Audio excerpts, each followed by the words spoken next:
সুকুমার রায়ের মজার ছড়া হিতে বিপরীত।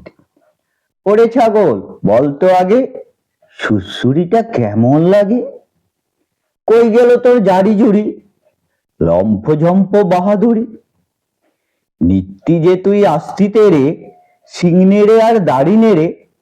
ওরে ছাগল, করবি রে কি, গুতবি? তো আয়না দেখি। হা হা হা হা, এ কেমন কথা, এমন ধারা অভদ্রতা?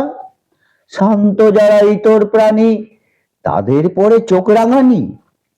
ঠান্ডা মেজাজ কয় না কিছু, লাগতে গেছো তারই পিছু? শিক্ষা তোদের এমনি তর, ছি ছি ছি, লজ্জা বড়। ছাগল ভাবে, সামনে কি, একটুখানি গুটিয়ে দেখি। গুতোর চোটের ধরার হুড়মুড়িয়ে ধুলোই পর। তবে রইল পাজি লক্ষ্মী ছাড়া, আমার পরে বিদ্যে ছাড়া। পাত্রা পাত্র নাই কি রে হুঁশ, দে দমাদম ধাপুস ধুপুস।